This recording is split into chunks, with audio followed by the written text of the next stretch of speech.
So this brings us to May 13th, 1917, the first visitation of our Blessed Mother.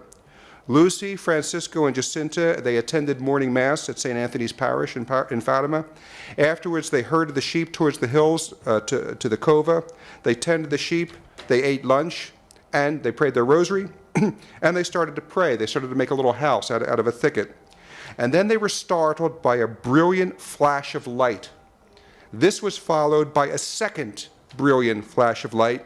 They didn't know what was going on because it sounded like thunder, but there was no clouds in the sky. It was a beautiful day.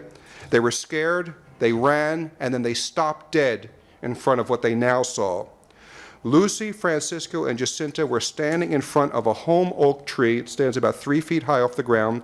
On top of the tree, as if it were resting upon it, is a ball of light, and in the center of that ball of light, there was a lady.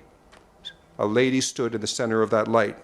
And Lucy said she was all dressed in white, more brilliant than the sun, and radiated a light more clear and intense than a crystal glass filled with sparkling water, pierced by the burning rays of the sun.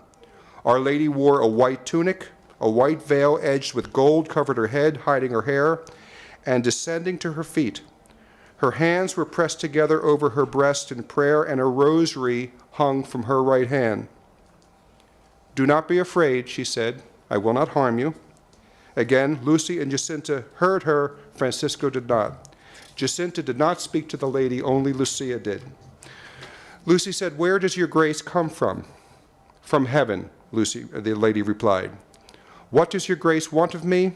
The lady answered, "I have come to ask you to come here for 6 months in succession, on the 13th day, on the same hour.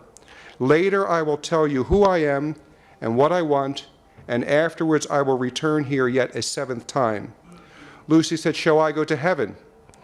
Our Lady said, "You will." "And Jacinta?" "Yes, she will go also." "And Francisco?" "Yes," Our Lady said, but he will have to say many rosaries." Now this makes us think. Francisco was only 9 years old. Yes, but he will have to say many rosaries. So Lucy asked about 2 older girls she knew who had recently died, and the lady said that one was in heaven, and the other, these are I think teenage girls, other will be in purgatory until the end of the world. Then the lady asked, "Are you willing to offer yourselves to God to endure all the sufferings that he may be pleased to send you, as both an act of reparation for the sins with which he is offended, and as an act of supplication for the conversion of sinners?" And Lucy answered, "Yes, we do." The lady said, "Then you will have much to suffer, but the grace of God will be your comfort." And at these last words, the lady opened her hands for the first time. And from them, says Lucy, again we're quoting Lucy, "a most intense light penetrated our breasts, reaching the innermost parts of the soul, and making us see ourselves in God, who was that light."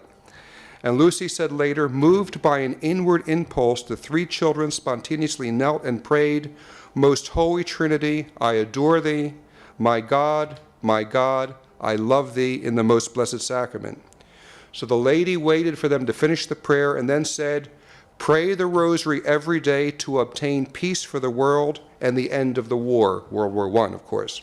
Then rising in the air and moving eastward, Lucy said, she disappeared in the immensity of space. Now the children promised each other they wouldn't say anything to the apparition about anyone. But as soon as little Jacinta got home, she blurted it out to her family, as soon as she walked in the door practically. And when Lucia's mother heard, she was horrified. She didn't believe the story. She claimed that Lucy had made up the story, and she scolded Lucy for being a little liar. So we see, within hours, Our Lady's prophecy has come to pass. You will have much to suffer. As soon as they got home, the suffering started.